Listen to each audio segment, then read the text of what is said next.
아이고, 우리 장손. 내 새끼 핏줄이 여기 들어있단 말이지? 시어머니의 목소리가 거실을 쩌렁쩌렁 울렸습니다. 10년을 함께 산 며느리인 저에겐 단 한 번도 보여준 적 없는 꿀이 뚝뚝 떨어지는 눈빛이었습니다. 그 시선 끝에는 내 남편의 팔짱을 낀 낯선 여자의 불룩한 배가 있었습니다. 여보, 미안해. 하지만 나도 장남이잖아. 배는 이어야지. 남편은 제 눈을 피하며 비겁한 변명을 늘어놓았습니다. 기가 막혀서 말이 나오지 않았습니다. 남편의 손을 잡고 있는 저 여자 뱃속의 아이. 그게 정말 당신 아이가 맞다고 생각하는 걸까요? 이바구 시작 전에 구독과 좋아요 부탁드리며 끝까지 함께 해주세요. 시어머니는 그 여자 배에 손바닥을 얹고는 마치 제사상에 올릴 과일을 고르듯 배를 쓰다듬었습니다. 잘 컸다, 잘 컸어. 저 여자는 눈을 내리깔고 있었지만 내려깔린 눈꺼풀 아래로 계산이 비쳤습니다. 겸손한 척, 죄송한 척. 그런 표정들 저도 10년 동안 수도 없이 해봤거든요. 내가 살아남기 위해, 그 집에서 며느리로 버티기 위해. 남편은 여전히 제 얼굴을 제대로 보지 못했습니다. 그 비겁함이 지금 와서 새삼스럽지도 않았습니다. 결혼 초부터 그 사람은 늘 엄마가로 시작했고 늘 어쩔 수 없잖아로 끝냈으니까요. 저는 그 말들 사이를 메우느라 제 마음을 닳게 만들었습니다. 지은아, 시어머니가 제 이름을 불렀습니다. 너도 이제 알지? 하늘이 우리 집안을 살려주셨다. 하늘이요? 하늘이 정말 살아있다면 10년 동안 제가 드린 기도는 어디로 갔을까요? 비 오는 날 병원 대기실에서 절망을 꾹 참으며 접수 번호표를 쥐고 앉아있던 제 손은요. 그 손은 누구도 기억하지 않겠죠. 이제 그만 나가. 더는 볼 필요 없어. 시어머니의 말은 딱 그 한 줄로 끝났습니다. 사람을 내보내는 말이 그렇게 간단해도 되는 건가요? 10년이 그 한 줄로 잘려나갔습니다. 저는 참고 참았던 숨을 한 번 내쉬었습니다. 그리고 이상하게도 눈물이 나지 않았습니다. 울기에는 너무 늦어버린 마음이었을까요? 아니면 이미 마음 한쪽에서는 알고 있었던 걸까요? 이 집에서 저는 언제든 아이 없는 여자라는 이유로 쫓겨날 수 있는 사람이었다는 걸. 위자료는 없어. 남편이 겨우 입을 열었습니다. 그 말이 얼마나 비열한지 본인은 모를 겁니다. 제가 바란 게 돈이라고 생각하니까요. 제가 바란 건 사람 대접이었습니다. 그리고 최소한 거짓말로 사람을 죽이지는 말라는 것. 시어머니가 쟁반을 들고 나왔습니다. 소금이었습니다. 굵은 소금. 그 소금이 제 앞에 뿌려졌을 때 제 뺨이 아니라 제 지난 시간이 따끔거렸습니다. 재수 떼고 가라. 그 말이 제게는 이렇게 들렸습니다. 내가 우리 집에 들어온 순간부터 우리는 불행했다. 너는 우리 집안의 흠이다. 이 집에서 저는 밥을 지어도 죄였고 약을 다려도 죄였고 제사상을 차려도 죄였습니다. 아이 하나 없다는 이유로요. 저는 고개를 숙여 소금이 뿌려진 바닥을 바라봤습니다. 소금 알갱이들이 반짝였습니다. 마치 보자, 내가 어디까지 참나하고 웃는 것 같았습니다. 그런데요, 저는 그 소금을 밟지 않았습니다. 피하지도 않았습니다. 그냥 천천히 제 신발을 신고 제 캐리어 손잡이를 잡았습니다. 시어머니가 비웃듯 말했습니다. 가방 싸긴 잘 싸네. 갈 데는 있냐? 그 질문이 칼처럼 꽂혔지만 저는 대답하지 않았습니다. 갈 데가 있냐고요? 갈 데는 만들면 됩니다. 그리고 오늘 밤 저는 내가 갈 곳을 만드는 사람이 되기로 했습니다. 현관문이 닫히는 소리가 났습니다. 쾅! 집이 저를 밀어낸 소리였고 동시에 제가 그 집을 끊어낸 소리이기도 했습니다. 밖은 비가 내렸습니다. 하지만 저는 빗속에서 우두커니 서 있지 않았습니다. 비를 맞고 처량하게 서 있는 건 오늘의 제가 아닙니다. 저는 택시를 잡았고 기사님께 목적지를 말했습니다. 호텔로 가주세요. 호텔 로비의 공기는 따뜻하고 건조했습니다. 사람들이 오갔고 카펫은 조용했고 안내 데스크 직원의 목소리는 친절했습니다. 그 친절이 이상하게도 낯설었습니다. 그 집에서는 제가 아무리 예의를 차려도 늘 당연히 해야 할 일이었으니까요. 객실 문을 닫는 순간 세상이 조용해졌습니다. 저는 캐리어를 세워두고 코트를 벗어 걸었습니다. 거울 속 제 얼굴은 차분했습니다.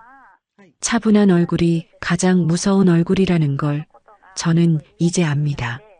그리고 저는 제 핸드백을 열었습니다.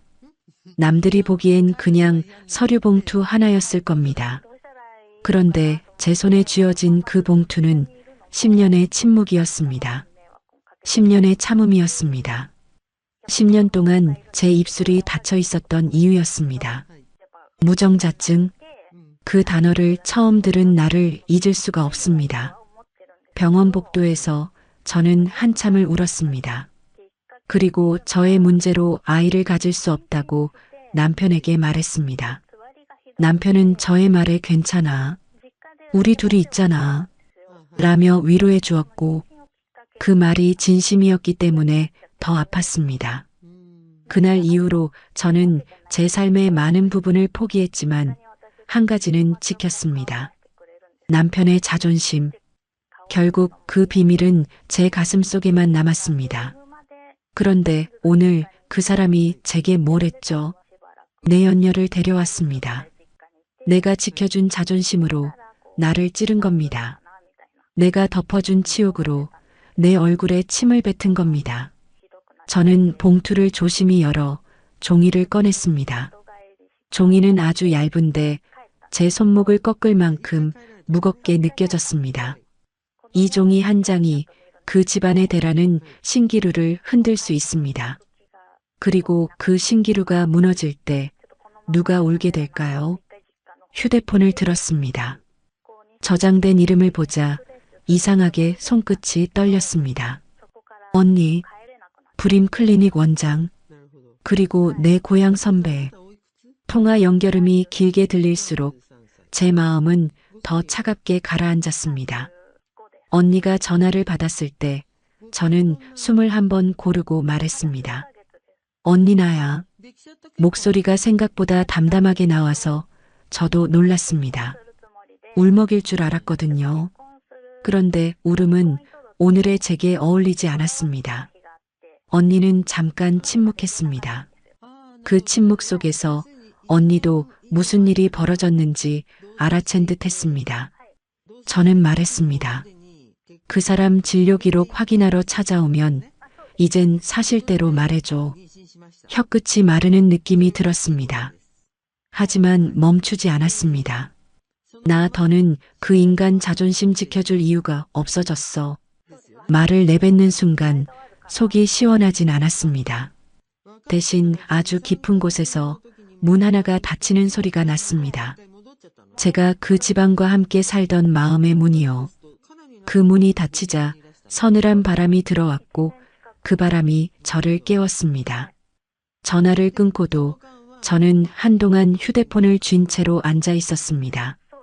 호텔 침대는 깨끗했고 이불은 폭신했는데 제 마음은 그 어떤 침대보다 단단했습니다. 저는 곧바로 책상 위에 종이를 펼쳤습니다. 등기봉투를 꺼냈습니다. 펜을 들고 주소를 적는 손이 놀랍도록 안정되어 있었습니다. 수신인의 시어머니의 이름을 쓸 때 저는 딱 한 번 망설였습니다.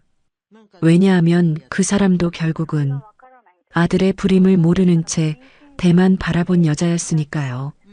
하지만 망설임은 여기까지였습니다. 그 사람은 제게 소금을 뿌렸습니다. 사람을 사람으로 보지 않았습니다. 그 죗값은 누군가는 치러야 합니다. 봉투를 봉하고 나서 저는 잠깐 창밖을 봤습니다. 비는 여전히 내리고 있었습니다. 그런데 비가 더 이상 슬프지 않았습니다. 비는 씻어내는 것이기도 하니까요. 오늘 밤의 비는 제 10년을 씻어내는 비일지도 모릅니다. 저는 봉투를 다시 확인했습니다. 종이 한 장. 하지만 그 종이 한 장은 그 집안의 거짓말을 끝내는 종이 한 장이기도 했습니다. 내일 아침 그 집 현관에서 누군가 이 봉투를 뜯겠죠. 그리고 그 순간 누군가의 세상이 조용히 무너질 겁니다. 그게 남편일까요? 시어머니일까요? 아니면 배를 내밀고 서 있던 그 여자일까요? 저는 가만히 웃었습니다. 크게 웃지도 않았고 소리 내지도 않았습니다. 그냥 입꼬리만 아주 조금 올라갔습니다. 이제는 제가 묻고 싶었습니다. 그 아이가 정말 당신 아이라고 믿는 걸까요? 아니면 믿고 싶은 걸까요? 믿고 싶어서 나를 버린 걸까요? 괜찮습니다. 믿고 싶은 대로 믿어도요. 진실은 늘 마지막에 사람을 잡아 끄니까요. 저는 봉투를 가방에 넣었습니다. 그리고 조용히 말했습니다. 이제 내 차례야. 창밖을 보니 비는 그쳤고 도로는 젖은 채로 반짝였습니다. 젖은 도로는 꼭 어젯밤의 내 마음 같았습니다. 울컥 쏟아지진 않았지만 안쪽까지 다 젖어버린 마음. 나는 커튼을 걷고 창문을 조금 열었습니다. 차가운 공기가 들어오자 정신이 맑아졌습니다. 그래, 오늘은 흐느끼는 날이 아니라 정리하는 날이었습니다. 내가 잃은 것과 내가 지킬 것을. 세면대 앞에서 얼굴을 씻는데 거울 속 내 눈이 또렷했습니다. 나는 나에게 물었습니다. 정말 괜찮니? 정말 이쯤에서 멈추지 않을 거니? 그 질문에 내 대답은 하나였습니다. 멈추면 나는 또 10년을 더 살아야 할 것 같았습니다. 누군가의 거짓말을 내 탓으로 뒤집어 쓴 채로요. 봉투를 다시 꺼냈습니다. 얇은 종이 한 장, 그런데 그 종이는 내 허리를 세우는 기둥 같았습니다.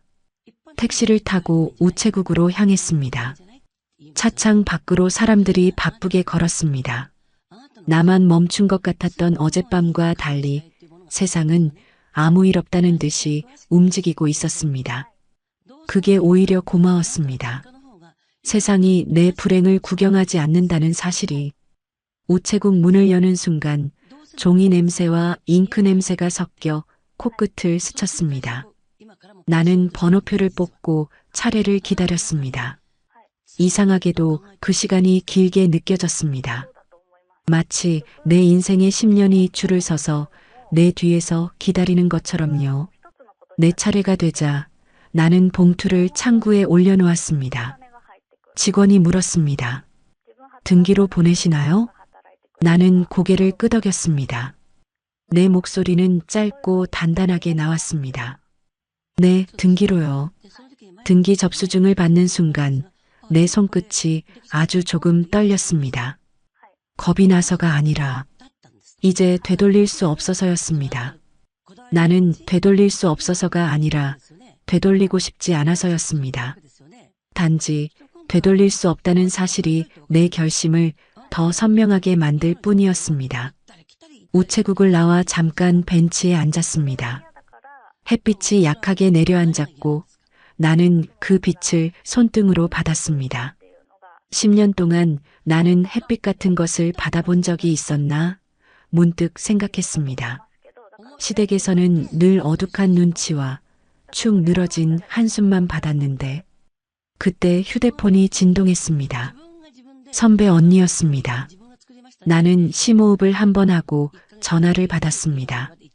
지은아, 언니의 목소리는 늘 그렇듯 차분했습니다. 그 차분함이 내게는 약처럼 느껴졌습니다. 감정이 들끓을 때 누군가의 차분함은 사람을 살리니까요. 언니, 어제 말한 거 부탁해. 내 말이 너무 건조해서 내가 내 목소리에 놀랐습니다. 언니가 짧게 대답했습니다. 알아.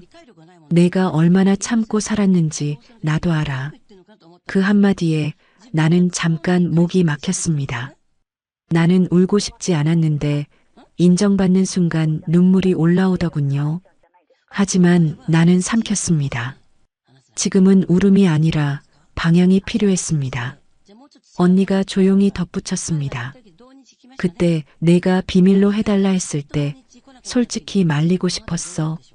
하지만 내가 선택한 길이니까 나도 10년을 참은 거야. 이제 밝히는 것도 내 선택이야. 그 말이 참 고마웠습니다. 누군가가 내 선택을 존중해주는 경험은 나에게 너무 오랜만이었습니다. 전화를 끊고 나서 나는 한참을 가만히 앉아 있었습니다.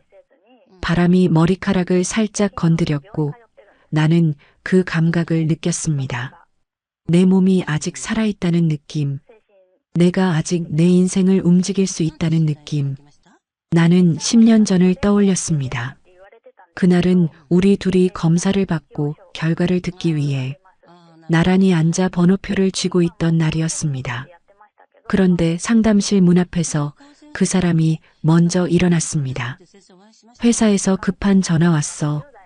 금방 올게. 너 먼저 듣고 있어. 늘 그렇듯 중요한 순간엔 꼭 한 발 먼저 빠지는 사람이었죠. 나는 그 뒷모습을 붙잡지 않았습니다. 그때는 붙잡을 일이 아니라고 생각했습니다. 문이 닫히고 방 안엔 언니와 나만 남았습니다. 언니의 눈빛이 달라지는 걸 나는 한 번에 알아챘습니다. 의사가 환자를 볼 때의 눈빛 말고 사람을 다치게 하지 않으려 애쓰는 눈빛. 언니는 차분하게 말했지만 내 귀에는 단어만 또렷하게 박혔습니다. 무정자증, 자연 임신은 불가능해. 정자가 아예 없어. 그 문장들이 내 몸 안으로 들어와 자리를 잡는 데는 몇 초도 걸리지 않았습니다. 나는 이상하게도 울지 않았습니다. 울면 그 순간이 진짜가 될 것 같아서요. 대신 나는 아주 빠르게 계산을 했습니다. 이 사실이 시어머니 귀에 들어가는 순간 누가 죄인이 될지, 그 집안에서 아이라는 단어가 누구의 목을 조를지, 그리고 남편이라는 저 남자가 이 사실을 감당할 수 있을지. 그래서 내가 먼저 부탁했습니다. 언니, 제발 그 사람한테는 말하지 말아줘. 언니가 눈을 크게 떴습니다. 뭐? 당사자가 알아야지. 아니, 알면 무너져. 자존심 하나로 사는 사람이야. 내가 말할게. 내가 때가 되면 알아서 할게. 그 부탁이 사랑이었는지 비겁함이었는지 그땐 구분이 안 됐습니다. 어쩌면 나는 그 사람의 무너지는 꼴을 보기 싫어서 내가 대신 무너지는 쪽을 택했는지도 모릅니다. 문 밖에서 그 사람이 돌아오는 발소리가 들리자 나는 그 자리에서 이미 결심을 하나 했습니다. 오늘부터 이 집안의 죄는 내가 뒤집어 쓰자고, 그 사람의 체면이 무너지지 않게 내가 내 등을 내주자고. 남편이 들어와 물었습니다. 뭐래? 별일 없대? 나는 아무렇지 않게 웃으며 말했습니다. 응, 좀 더 노력해보래. 내가 몸이 좀 차서 그렇대. 그때 남편의 안도하는 표정, 다행이다라며 내 어깨를 툭 치던 손길, 그 손길이 얼마나 가볍고 잔인했는지 나는 그땐 몰랐습니다. 그렇게 10년을 살았습니다. 남편은 자기가 멀쩡하다고 믿었고 시어머니는 내가 문제라고 믿었습니다. 그리고 나는 그 믿음들을 다 받아내며 속이 골마갔습니다. 그런데 어제 그 사람은 내게 무엇을 했죠? 내가 지켜준 그 멀쩡함을 무기로 다른 여자를 데려왔습니다. 내가 덮어준 그 비밀 위에서 뻔뻔하게 내 핏줄 타령을 했습니다. 나는 조용히 웃었습니다. 웃음이 나와서가 아니라 너무 어처구니가 없어서요. 사람은 자기가 지키던 것이 배신당할 때 비로소 깨닫습니다. 내가 지키던 건 사랑이 아니라 상대의 오만함이었을지도 모른다는 걸. 내가 가장 많이 들었던 말이 떠올랐습니다. 애는 왜 없냐? 병원은 다녀봤냐? 남편 잡아먹을 팔자다. 그 말들을 들을 때마다 나는 내 속을 파냈습니다. 내가 말하지 않아서 그래. 내가 참으면 돼. 하지만 이제는 내가 묻고 싶었습니다. 정말 참으면 되는 거였나요? 정말 당신은 아무 죄가 없나요? 당신이 모른다는 이유로 내 희생이 당연해지나요? 나는 가방 속 접수증을 손가락으로 눌렀습니다. 등기번호가 찍힌 그 작은 종이가 내 대답 같았습니다. 아니라고. 이제 그만 나를 의심하라고. 이제는 당신이 당신 얼굴을 보게 될 거라고. 나는 자리에서 일어나 천천히 걸었습니다. 어디로 가느냐고요? 당장 갈 곳은 중요하지 않았습니다. 중요한 건 오늘부터 내가 내 발로 걷는다는 사실이었습니다. 그리고 지금쯤 그 집 우편함에 내 봉투가 도착했을지도 모릅니다. 시어머니는 아마도 현관에서 그 봉투를 집어들겠죠. 손끝이 먼저 떨릴까요? 목소리가 먼저 높아질까요? 아무것도 모르는 남편은 그 봉투를 보자마자 눈을 피할까요? 아니면 또 내 탓을 할까요? 당신이 10년 동안 몰랐던 진짜 당신의 모습, 그 진실이 담긴 봉투를 뜯는 순간 당신의 표정이 어떨지 나는 그게 너무나도 궁금합니다. 그럼에도 어머니는 나를 죄인이라 부를까요? 그럼에도 당신은 그 뱃속의 아이가 당신 아이라고 우길까요? 경쾌한 초인종 소리가 평화롭던 거실의 공기를 갈랐습니다. 방금 전까지 웃음꽃이 피던 시댁의 풍경이 잠시 멈췄습니다. 식탁 위에는 김이 모락모락 나는 잉어 곰탕이 놓여 있었고 만삭의 내연녀는 입가에 묻은 국물을 닦으며 배를 두드리고 있었죠. 남편 철수 씨는 태교 동화책을 읽다 말고 고개를 들었습니다. 누구세요? 시어머니가 현관 인터폰 화면을 확인합니다. 화면 속엔 우체국 집배원이 서 있습니다. 등기 왔습니다. 본인 수령하셔야 합니다. 등기, 올 게 없는데? 시어머니는 고개를 갸웃거리며 문을 열었습니다. 집배원이 건넨 노란 서류 봉투. 거기엔 아주 낯익은 그러나 지금은 가장 낯선 이름이 적혀 있었습니다. 보내는 사람 김지은. 아니, 이 앙큼한 것이 나가자마자 무슨 편지를 보냈대? 시어머니의 목소리가 톤이 높아졌습니다. 남편도 숟가락을 내려놓고 다가왔습니다. 지은이가 뭐래? 위자료 더 달라고 떼쓰는 거 아니야? 남편은 콧방귀를 뀌었습니다. 위자료는 무슨 10년 동안 밥 얻어먹은 것만 해도 감지덕지해야지. 뻔뻔하기는. 내연녀만 식탁에 앉아 누나를 도르륵 굴립니다.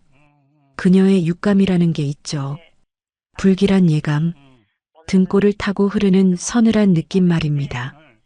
쫓겨나면서 지은 씨가 남겼던 그 차가운 눈빛, 그 눈빛이 이 봉투 안에 들어있는 것만 같아 내연녀는 숟가락을 쥔 손에 힘을 주었습니다. 시어머니는 거실 한복판에 서서 봉투를 찢었습니다. 직, 종이 찢어지는 소리가 유난히 크게 들렸습니다. 봉투 안에서 나온 건 편지지가 아니었습니다. 빳빳한 A사 용지 한 장. 상단에는 병원 로고가 박혀 있고 하단에는 병원장 직인이 붉게 찍혀 있습니다. 시어머니가 돋보기를 고쳐 쓰고 글자를 읽어 내려갑니다.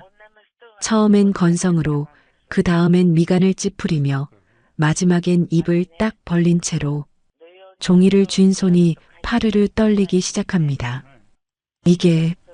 이게 무슨 소리냐? 시어머니의 목소리가 갈라졌습니다. 남편이 답답하다는 듯 다가와 종이를 낚아챘습니다. 엄마 왜 그래? 뭔데 그래?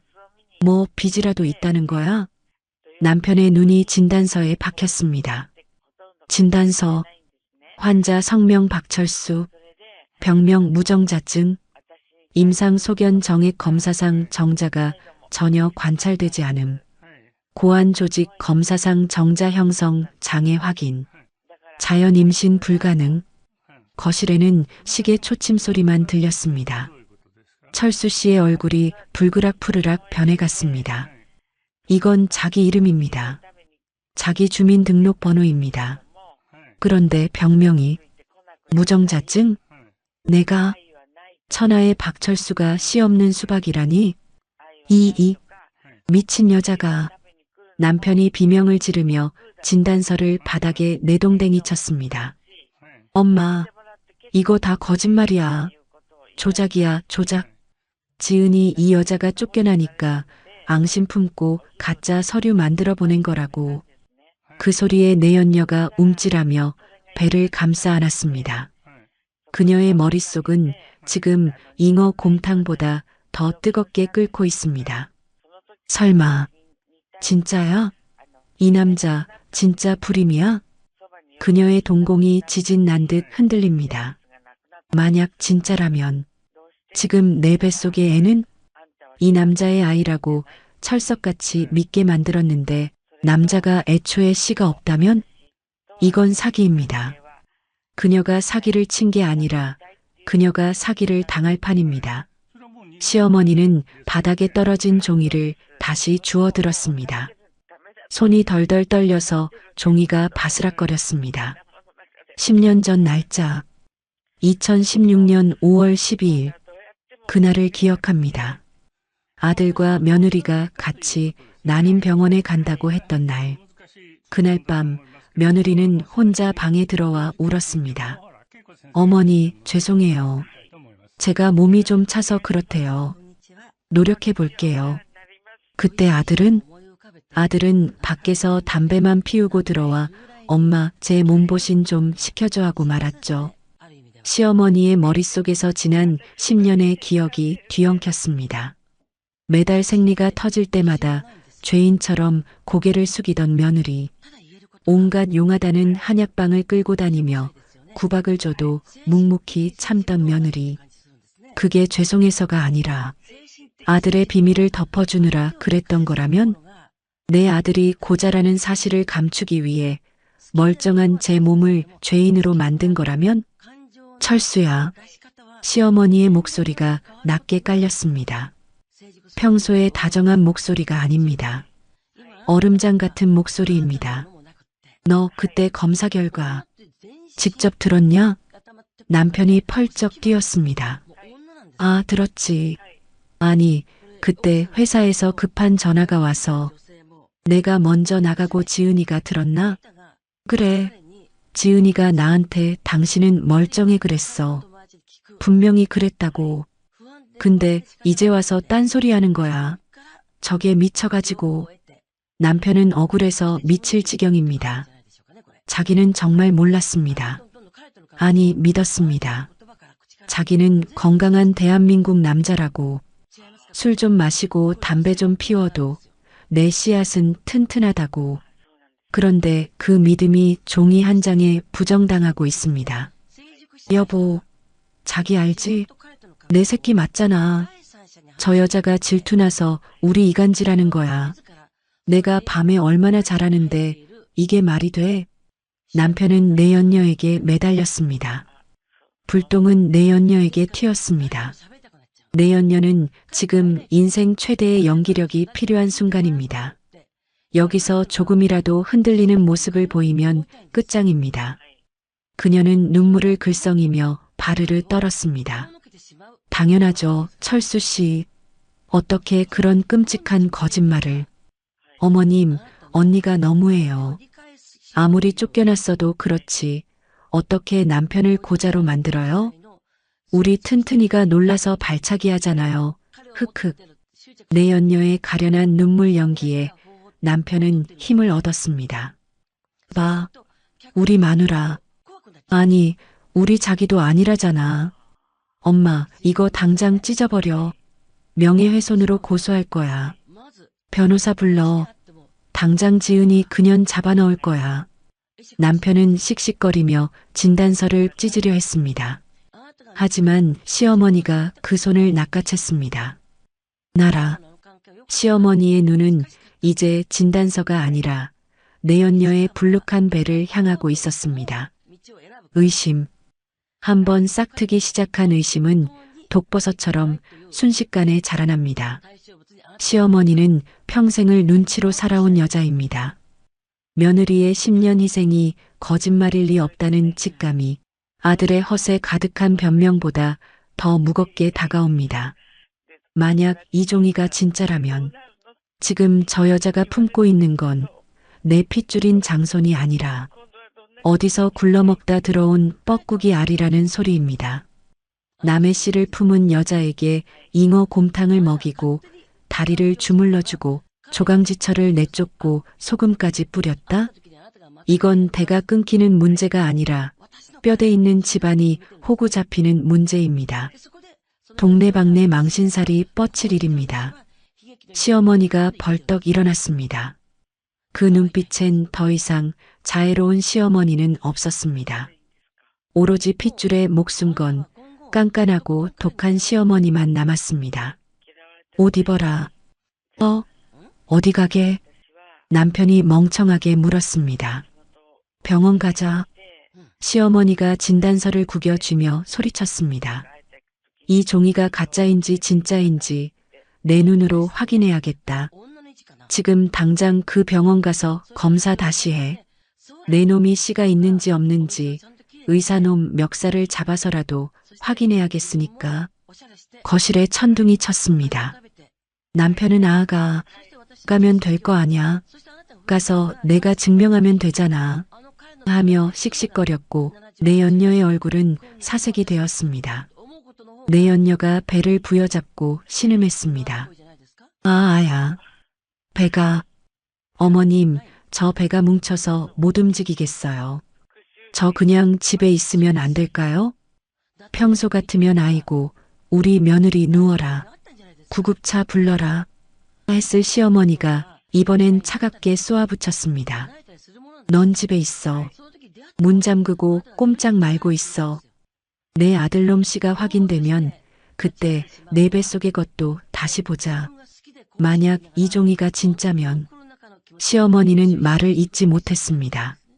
아니, 잊지 않았습니다. 그 뒷말은 상상만으로도 끔찍했으니까요. 진짜라면 저 여자는 죽은 목숨입니다. 아니, 그 전에 아들놈 다리 몽둥이를 먼저 분질러야 할 판입니다. 현관문이 쾅 닫혔습니다. 남편과 시어머니가 사라진 거실. 덩그러니 남겨진 내연녀는 식은 땀을 흘리며 주저앉았습니다.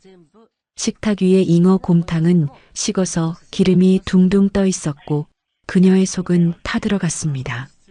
그녀는 떨리는 손으로 휴대폰을 꺼냈습니다. 그리고 어딘가에 급하게 문자를 보냈습니다. 오빠, 큰일 났어. 들킬 것 같아. 이 남자, 불임이래. 자, 이제 판도라의 상자는 열렸습니다. 택시를 잡으러 뛰쳐나간 모자. 시어머니는 진단서를 쥔 손에 땀이 흥건했고 남편은 아니라니까. 그럴 리 없어. 하며 계속 중얼거렸습니다. 그리고 그들을 기다리고 있는 건 10년 전 그 병원의 의사 선생님이자 지은 씨의 선배입니다. 그녀는 이미 차트를 열어놓고 기다리고 있을 겁니다. 이 멍청하고 오만한 모자가 제 발로 찾아오기만을.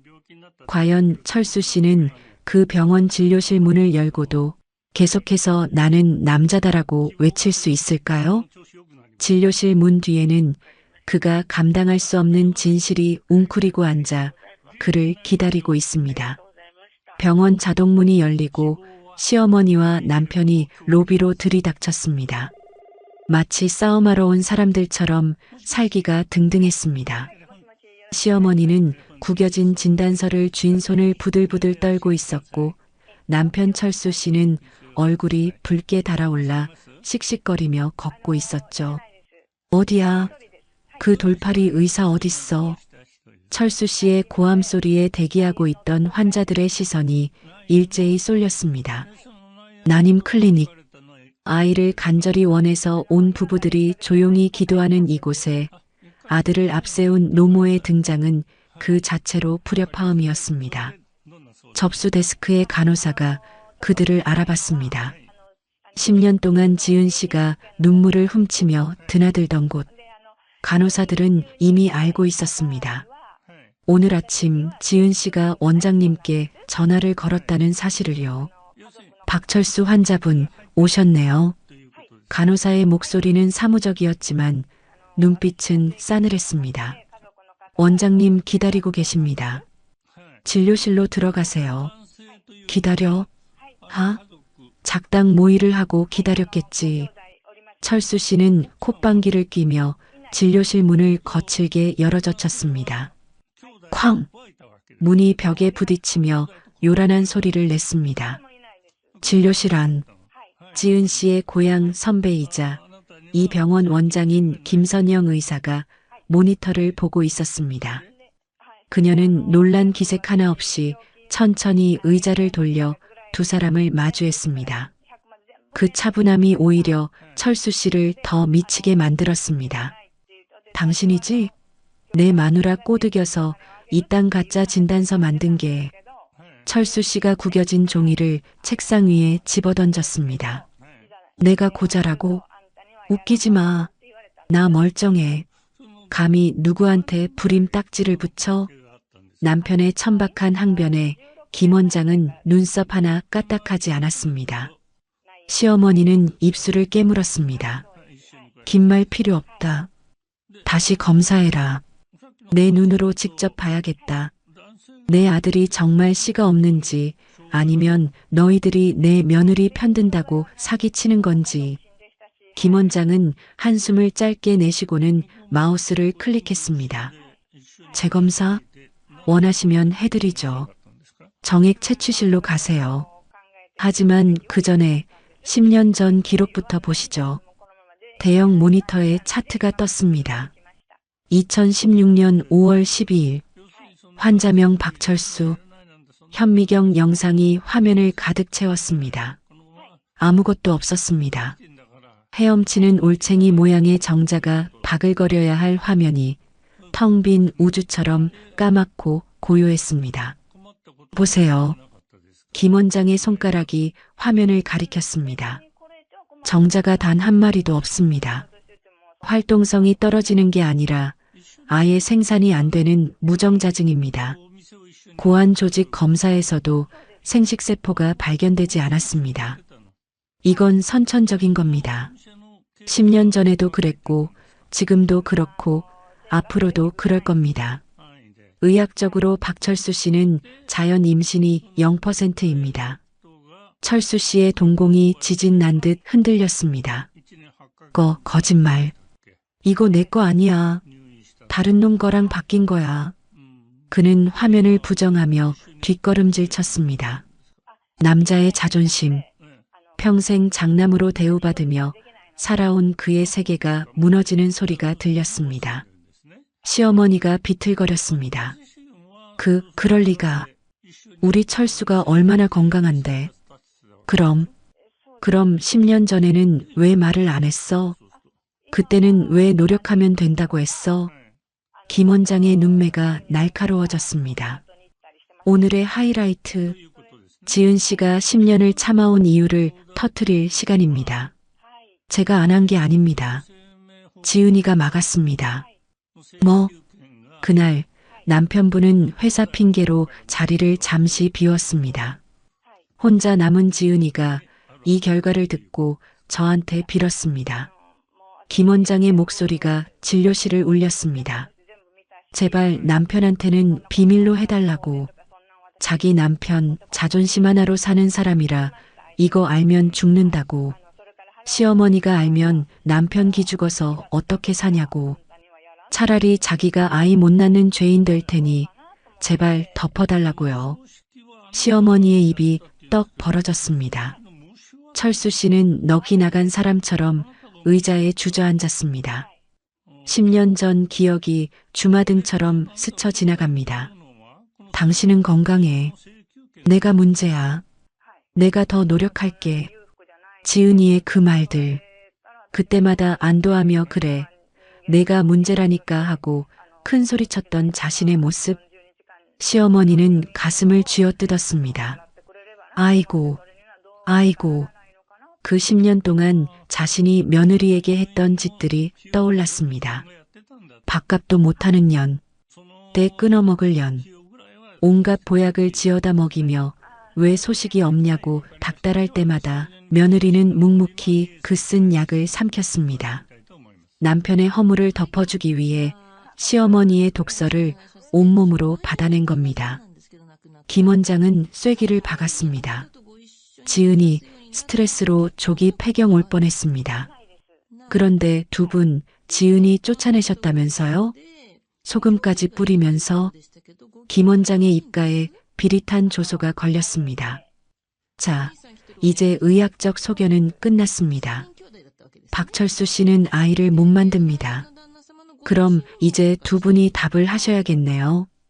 진료실의 공기가 얼어붙었습니다. 모든 진실이 밝혀진 지금 남은 의문은 단 하나. 지금 댁에 계신 그 만삭의 임산부, 그 뱃속의 아이는 도대체 누구의 씨앗입니까? 쾅! 시어머니의 머릿속에서 폭탄이 터졌습니다. 무정자증 아들. 그런데 임신한 내연녀. 내 핏줄이라며 애지중지했던 그 배. 잉어 곰탕을 먹이고 다리를 주물러주며 장손이라 불렀던 그 아이. 으악! 철수 씨가 머리를 감싸쥐고 비명을 질렀습니다. 쪽팔림과 배신감, 그리고 자신의 남성성이 부정당한 현실 앞에서 그는 미친 사람처럼 발버둥 쳤습니다. 아니야. 그럴 리가 없어. 혜정이가 나한테 그랬단 말이야. 나밖에 없다고. 오빠 아이 가졌다고. 하지만 시어머니는 더 이상 비명을 지르지 않았습니다. 대신 눈빛이 변했습니다. 초점을 잃었던 멍한 눈동자가 순식간에 살기를 띤 독사의 눈으로 변했습니다. 수치심이 극에 달하면 분노가 되는 법입니다. 10년 동안 며느리를 잡았던 그 표독스러운 에너지가 이제 방향을 틀었습니다. 시어머니는 진료실 책상을 짚고 힘겹게 일어났습니다.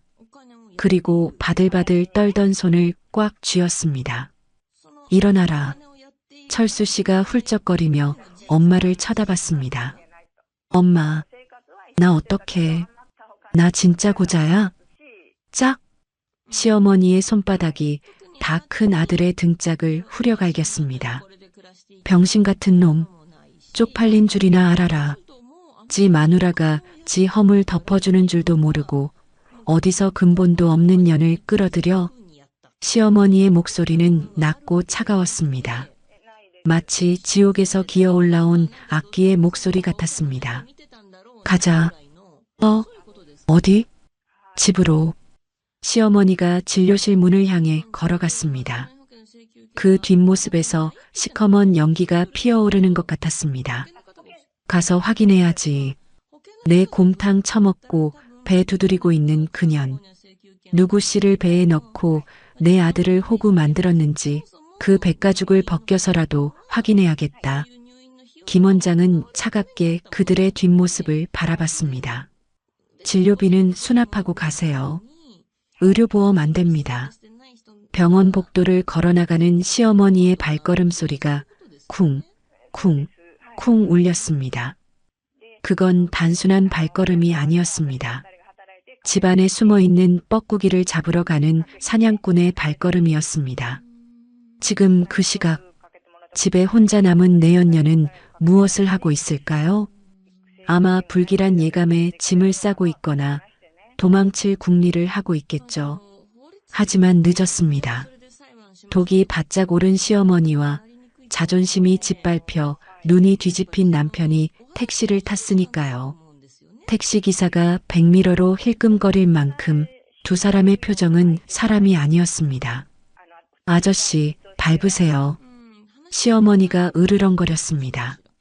도둑년 잡으러 가야 하니까. 폭풍이 몰아치기 직전의 고요함. 그 시각 시댁의 거실은 기묘하게 조용했습니다. 식탁 위에는 식어버린 잉어 곰탕이 기름막을 띄운 채 굳어가고 있었고 안방에서는 부스럭거리는 소리만 들려왔습니다. 내연녀 혜정 씨, 그녀는 지금 바빴습니다.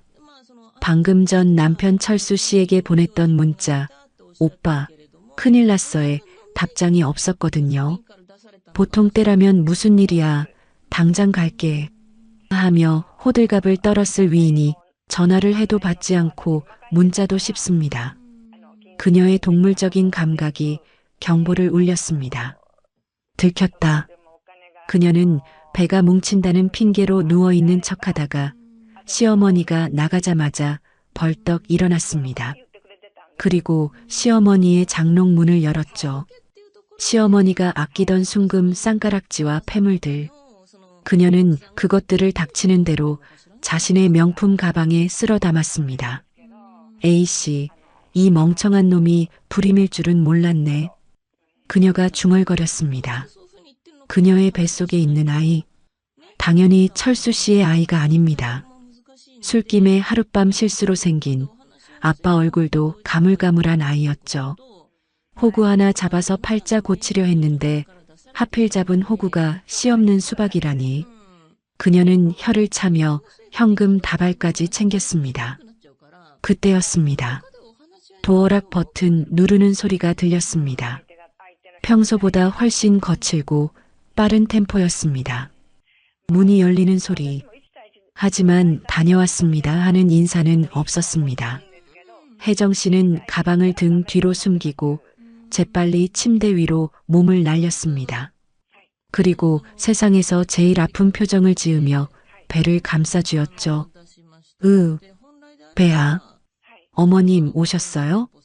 현관 중문이 열렸습니다. 시어머니와 남편이 들어왔습니다. 두 사람의 몰골은 말이 아니었습니다. 머리카락은 헝클어졌고 눈은 충혈되어 있었으며 숨소리는 거칠었습니다. 마치 지옥불 구덩이에서 방금 기어나온 악기들 같았습니다. 어머, 철수 씨, 얼굴이 왜 그래? 무슨 일 있어? 혜정 씨가 가련하게 물었습니다. 그녀의 연기력은 아카데미 여우주연상 감이었습니다. 하지만 관객들이 더 이상 속지 않는다는 게 문제였죠. 철수 씨는 대답 대신 성큼성큼 다가왔습니다. 그리고 침대에 누워있는 혜정 씨의 팔목을 낚아채 일으켜 세웠습니다. 아! 철수 씨의 목소리가 떨렸습니다. 분노인지 슬픔인지 쪽팔림인지 모를 감정이 뒤섞인 목소리. 이 뱃속에 있는 거 누구 아이야? 혜정 씨는 눈을 동그랗게 떴습니다. 무슨 소리야? 오빠 아이잖아. 왜 그래 무섭게? 내 거라고? 내가 씨가 없는데? 내가 무정자증이라는데? 의사가 내 고안에는 정자 새끼 한 마리도 없다는데. 근데 내 뱃속에 있는 게 어떻게 내 아이야? 철수 씨가 고함을 지르며 혜정 씨를 밀쳤습니다. 그녀는 비명을 지르며 바닥으로 넘어졌습니다. 야, 우리 아기. 어머님, 철수 씨가 미쳤나 봐요. 말려주세요. 그녀는 시어머니를 향해 기어갔습니다. 마지막 보루. 손주라면 껌뻑 죽는 시어머니 바짓가랑이라도 잡을 셈이었습니다. 어머님, 저 병원 진단서 가짜예요. 지은 언니가 의사 매수해서. 짝! 거실이 울릴 정도로 큰 파열음이 났습니다. 혜정 씨의 고개가 획 돌아갔습니다. 시어머니였습니다. 평소 우리 며느리 손이 고와서 물 묻히면 안 된다며 손등을 쓰다듬던 그 손으로 내 연녀의 뺨을 잇는 힘껏 후려갈긴 겁니다. 입 닥치지 못해. 시어머니의 눈에서 불꽃이 튀었습니다. 내가 10년을 속았다. 10년을. 내 며느리 지은이를 죄인 취급하면서 너 같은 걸 상전으로 모셨어. 근데 뭐, 내 아들 씨가 아니라고?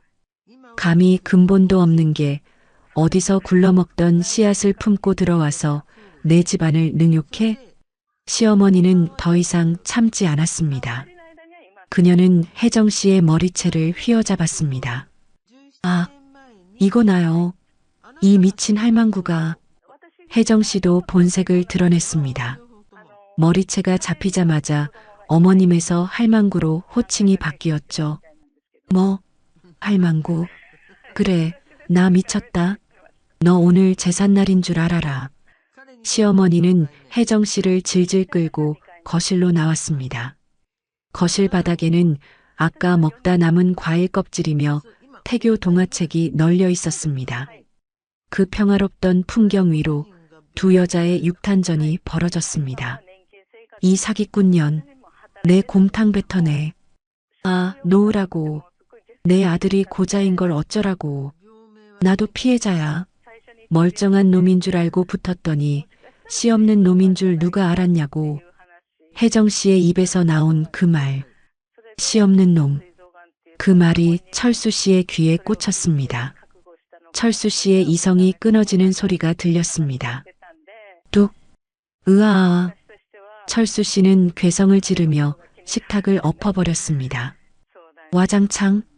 그릇들이 깨지고 솥단지에 들어있던 잉어 곰탕이 거실 바닥으로 쏟아졌습니다. 누런 국물이 사방으로 튀었습니다.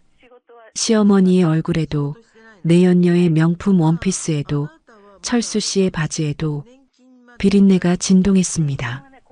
그 곰탕이 어떤 곰탕입니까?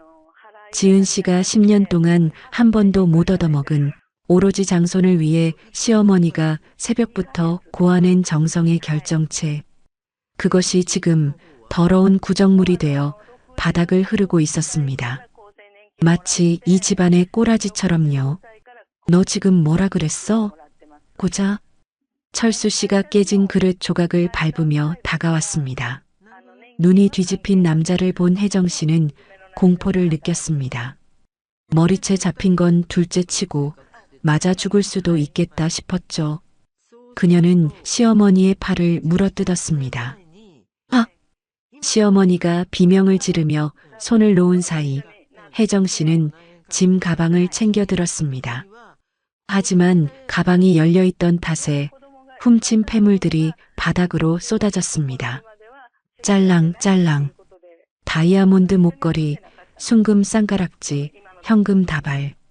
그것들을 본 시어머니가 뒷목을 잡았습니다. 저 도둑년, 내 폐물까지. 지은이가 시집올 때 해온 걸 내년이 훔쳐? 혜정 씨는 바닥에 떨어진 돈다발 몇 개만 급하게 주워들고 현관으로 뛰었습니다. 신발도 제대로 못 신고 맨발로 뛰쳐나갔습니다. 나가면서 그녀는 마지막으로 뒤를 돌아보며 침을 뱉었습니다. 더러워서 못 해먹겠네. 야, 박철수, 너 평생 그렇게 살아라. 주제 파악도 못하고 내 새끼 타령하다가 늙어 죽으라고. 네 마누라가 불쌍하다. 너 같은 병신 데리고 10년을 살아줬으니.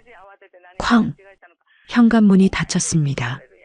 내연녀는 사라졌습니다. 하지만 그녀가 남기고 간 독설은 곰탕 냄새보다 더 지독하게 거실에 남았습니다. 고요해진 집안. 거실은 폭격을 맞은 듯 했습니다. 깨진 그릇, 쏟아진 국물, 흩어진 폐물들, 그리고 찢겨진 태교 동화책. 그 난장판 한가운데 시어머니와 아들이 주저앉아 있었습니다. 시어머니는 헝클어진 머리를 한 채 바닥에 떨어진 며느리의 예물시계를 집어들었습니다. 유리가 깨져 있었습니다. 10년 전 지은이가 어머니, 이거 예쁘게 차세요 하며 수줍게 건넸던 시계. 그때는 뭐 이런 걸 다 하며 웃었는데 오늘은 그 시계가 깨진 채 곰탕 국물에 젖어 있습니다. 철수야. 시어머니가 갈라진 목소리로 불렀습니다.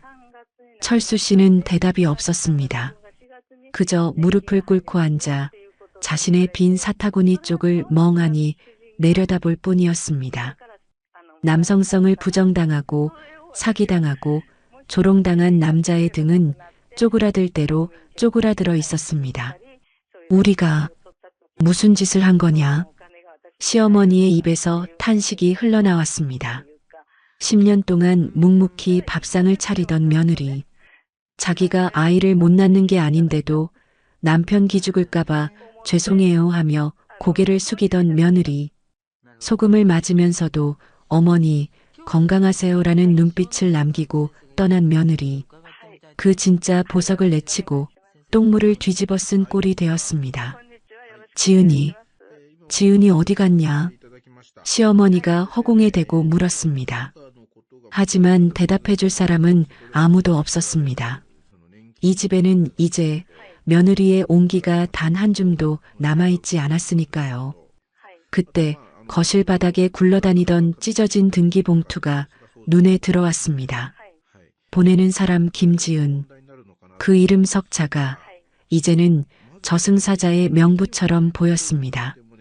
시어머니는 바닥을 치며 통곡하기 시작했습니다. 아이고, 내가 미쳤지. 내가 눈이 멀었지. 장손이 뭐라고, 핏줄이 뭐라고, 멀쩡한 며느리를 내쫓고 사기꾼년한테 절을 했어. 아이고, 그녀의 통곡 소리가 곰탕 비린내 나는 거실을 가득 채웠습니다. 하지만 그건 슬픔의 눈물이 아니었습니다.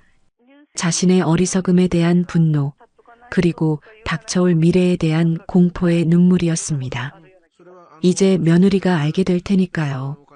자신들이 얼마나 비참하게 무너졌는지를, 그리고 며느리는 절대 돌아오지 않을 거라는 걸 시어머니는 본능적으로 알 수 있었습니다.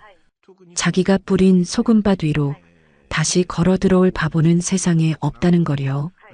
폭풍이 휩쓸고 간 자리에는 쓰레기만 남는 법입니다. 시댁의 거실이 딱 그 꼴이었습니다. 내연녀 혜정 씨가 도망친 지 1시간이 지났지만 시어머니와 철수 씨는 마치 밀랍 인형처럼 그 자리에 박혀 있었습니다. 거실 바닥에 쏟아진 잉어 곰탕은 식어서 허연 기름막을 형성하고 있었습니다. 그 비릿한 냄새, 마치 썩어버린 욕망의 냄새가 온 집안을 진동시켰습니다. 평소 같으면 어디서 비린내냐 하며 며느리를 닥달했을 시어머니였지만 지금은 그 냄새를 맡을 기력조차 없어 보였습니다. 철수 씨가 먼저 입을 열었습니다. 엄마. 그의 목소리는 다 죽어가는 노인 같았습니다. 나 진짜 끝난 거야? 내 인생 이제 어떡해? 그는 바닥에 떨어진 찢어진 태교 동화책 조각을 만지작거렸습니다. 아빠가 들려주는 이야기라는 제목이 지금은 그를 비웃는 낙서처럼 보였습니다. 시 없는 남자, 사기당한 호구, 조강지쳐 내쫓은 천하의 멍청이. 그 모든 수식어가 철수 씨의 어깨를 짓눌렀습니다. 시어머니는 대답 대신 비틀거리며 일어났습니다. 발밑에서 깨진 그릇 조각이 버석거렸습니다. 그 소리가 마치 제 가슴이 부서지는 소리 같았습니다. 치워야지. 사람이 살려면 치워야지. 시어머니는 중얼거리며 걸레를 찾으러 부엌으로 향했습니다. 하지만 부엌에 들어선 순간 시어머니는 또 한 번 무너졌습니다. 싱크대 위에 가지런히 놓인 고무장갑, 손가락 끝이 닳고 닳아 하얗게 변해버린 며느리 지은이의 고무장갑이었습니다.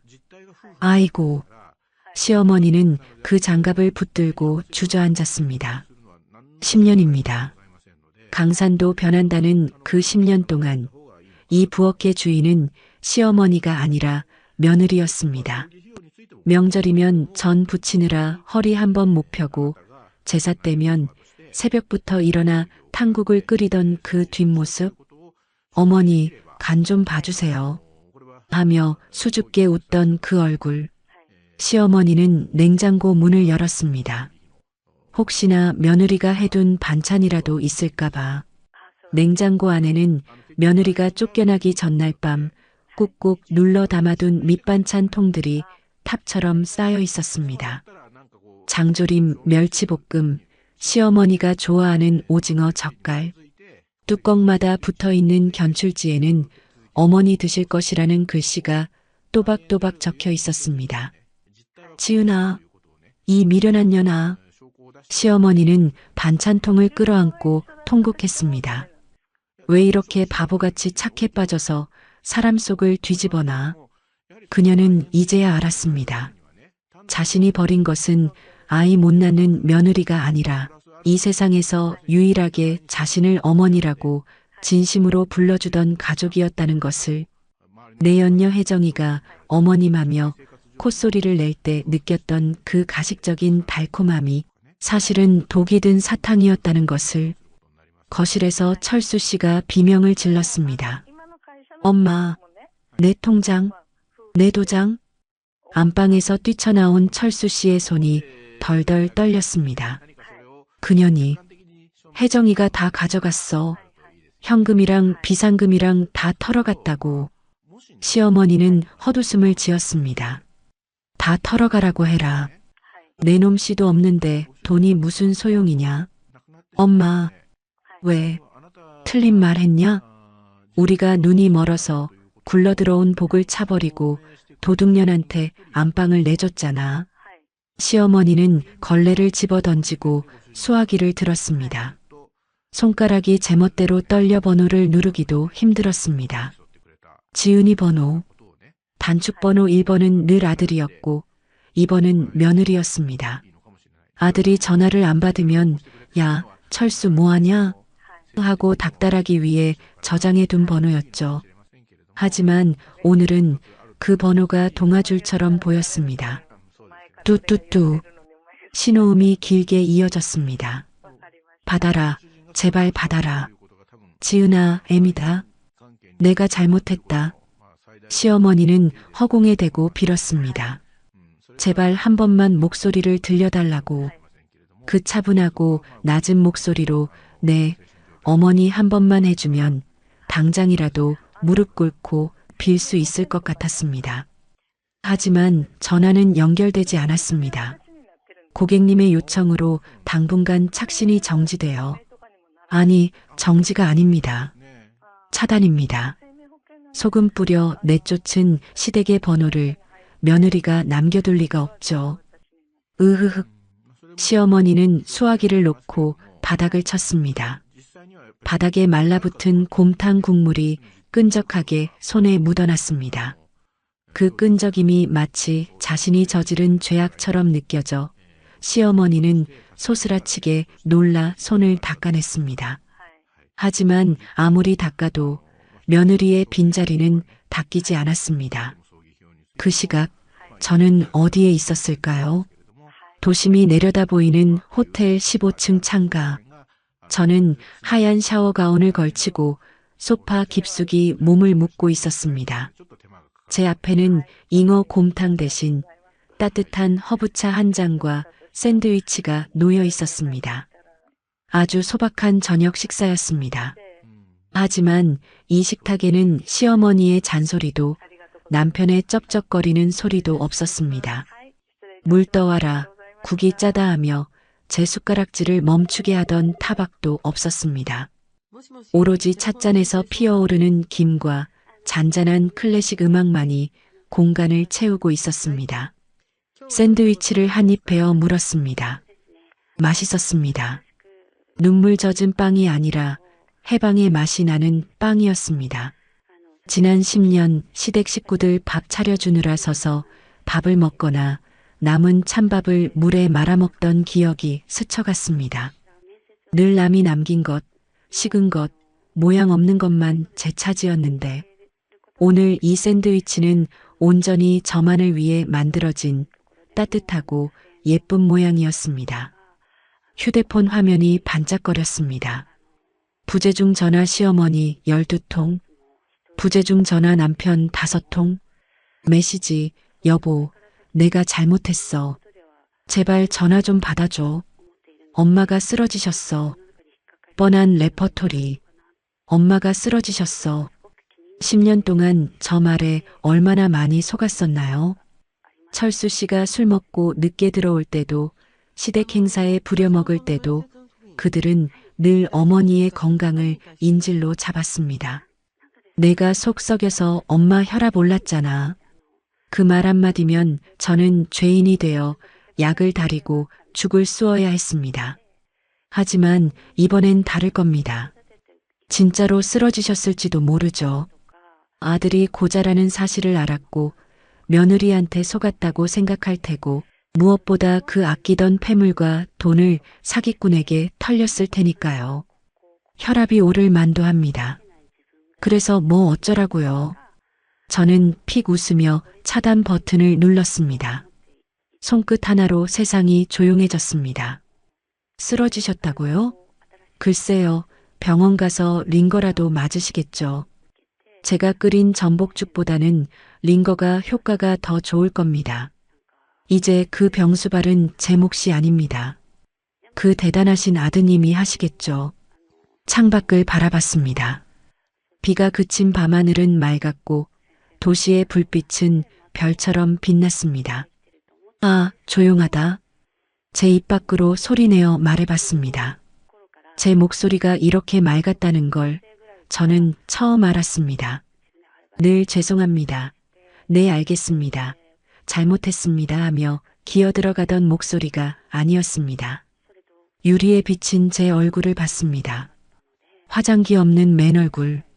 그런데 10년 전 결혼사진 속 신부보다 지금의 제가 더 생기 있어 보였습니다. 그때는 사랑받는 아내가 되려고 억지로 웃었지만 지금은 나 자신으로 살기 위해 편안하게 웃고 있으니까요. 문득 저 멀리 어둠 속에 잠겨있을 그 집이 떠올랐습니다. 불 꺼진 거실에 덩그러니 앉아있을 두 사람. 남편은 무릎을 감싸 쥐고 울먹이고 있을까요? 지은이, 진짜 안 올까? 나 용서 안 해줄까? 아직도 상황 파악이 덜 된 철수 씨의 찌질한 목소리가 들리는 듯합니다. 자기가 불쌍한 척하면 제가 마음 약해져서 돌아올 거라고 착각하고 있겠죠. 그게 철수 씨의 한계입니다. 평생 엄마 치마폭과 아내의 희생 뒤에 숨어 살아온 남자의 유아적인 발상. 그리고 시어머니. 그분은 울고 계실까요? 아니면 이를 갈고 계실까요? 찾아야 한다. 내일 날 박는 대로 찾아내. 아마 저를 찾으려고 혈안이 되어 있겠죠. 사랑해서, 미안해서, 천만에요. 내일 당장 밥 차릴 사람이 필요해서, 동네 창피해서 얼굴 들고 다닐 핑계가 필요해서, 남편이 고자라는 소문을 막아줄 방패막이가 필요해서, 그 징글징글한 이기심이 훤히 보입니다. 어쩌면 혜정 씨가 훔쳐간 돈보다 저 모자의 이기심이 더 무거운 죄일지도 모릅니다. 하지만 어머니, 죄송하지만 저는 돌아가지 않습니다. 어머니가 뿌린 소금밭 위로 제 발로 다시 걸어 들어갈 바보는 세상에 없습니다. 어머니가 며느리의 낡은 앞치마를 끌어안고 후회해도 그 앞치마는 이미 쓰레기통에 버려졌어야 할 물건입니다. 제가 그 집을 나올 때 제 영혼의 앞치마를 벗어 던지고 나온 것처럼요. 저는 커튼을 닫았습니다. 완벽한 어둠, 완벽한 고요. 침대에 몸을 뉘었습니다. 시트가 사각거리는 소리가 좋았습니다. 내일 아침에는 호텔 조식을 먹으러 갈 겁니다. 남이 차려준 따뜻한 밥상을 아주 천천히 우아하게 받을 겁니다. 잘 자, 지은아. 제가 저에게 인사를 건넸습니다. 10년 만에 처음으로 가위에 눌리지 않을 밤이었습니다. 꿈속에서조차 시어머니의 고함 소리를 듣지 않아도 되는 진짜 나의 밤이 시작되었습니다. 며칠이 지났습니다. 호텔에서의 생활은 꿈만 같았습니다. 아침에 일어나면 창밖으로 도시의 풍경을 보고 조식을 먹으며 신문을 읽고 오후에는 서점에 가서 읽고 싶었던 책을 샀습니다. 10년 동안 여자가 무슨 책이냐, 살림이나 배워라 했던 시어머니의 타박이 없으니 세상 모든 활자가 제게 말을 걸어오는 것 같았습니다. 하지만 이 평화가 영원할 거라고는 생각하지 않았습니다. 그들은 끈질기니까요. 자신들의 이기심을 채우기 위해서라면 지옥 끝까지라도 쫓아올 사람들이니까요. 예상대로였습니다. 호텔 로비에서 커피를 마시고 있는데 익숙한, 아니 지긋지긋한 그림자 두 개가 나타났습니다. 회전문이 돌고 시어머니와 남편이 들어왔습니다. 꼴이 말이 아니더군요. 며칠 사이에 10년은 늙어버린 듯한 시어머니. 푸석한 얼굴, 헝클어진 머리, 늘 다려입던 블라우스는 구겨져 있었습니다. 그 옆에 선 남편은 더 가관이었습니다. 어깨는 축 처지고 눈동자는 초점을 잃고 마치 주인 잃은 강아지처럼 시어머니 뒤에 숨어 있었습니다. 저를 발견한 시어머니의 눈이 번뜩였습니다. 그 눈빛은 반가움이 아니었습니다. 생존 본능이었습니다. 물에 빠진 사람이 지푸라기를 발견했을 때의 그 절박하고 징그러운 눈빛. 지은아. 시어머니가 로비 한복판에서 제 이름을 부르며 달려왔습니다. 사람들의 시선이 쏠렸지만 그녀는 아랑곳하지 않았습니다. 체면? 자존심? 그런 건 이미 며칠 전 잉어 곰탕과 함께 바닥에 쏟아버렸으니까요. 제 앞에 선 시어머니는 망설임 없이 무릎을 꿇었습니다. 지은아, 내가 잘못했다. 애미가 죽을 죄를 지었다. 바닥에 엎드려 제 다리를 붙잡는 그 손. 며칠 전 제게 소금을 뿌리던 그 손이었습니다. 차가운 소름이 돋았습니다. 일어나세요. 사람들 봅니다. 제 목소리는 건조했습니다. 화를 내지도 소리를 지르지도 않았습니다. 그럴 가치조차 없었으니까요. 지은아, 우리 철수가 밥도 안 먹고 울기만 한다. 너 없으면 못 산단다. 너 아니면 안 된단다. 시어머니는 또 아들 핑계를 댑니다. 철수 씨는 옆에서 코를 훌쩍이며 저를 쳐다봤습니다. 여보, 미안해. 내가 진짜 몰랐어. 나 병신이야. 나 고자야. 나 등신이야. 그러니까 제발. 남편의 입에서 나온 고자라는 단어. 그 말을 내뱉는 그의 표정이 얼마나 비참해 보이던지. 하지만 동정심은 들지 않았습니다. 그 비참함을 10년 동안 제가 대신 짊어지고 살았으니까요. 제가 불임녀라는 낙인을 찍히고 죄인 취급받을 때 그는 뭐 했나요? 엄마가 그러는데 너 한약 좀 더 먹으래 하며 방관했죠. 그래서요? 제가 물었습니다. 아드님이 고자라서 사기당해서 이제 저한테 돌아오라는 건가요? 제가 무슨 재활용 센터입니까? 쓰다 버린 거, 망가진 거 다시 고쳐 쓰라고요? 시어머니가 고개를 저으며 울부짖었습니다. 아니다. 이제 내가 너를 여왕처럼 모실게. 손에 물 한 방울 안 묻히게 할게. 어머니, 10년 동안 수만 번 불렀던 호칭. 하지만 오늘이 마지막입니다. 10년 전 제가 왜 이 사람 무정자증인 거 숨겼는지 아세요?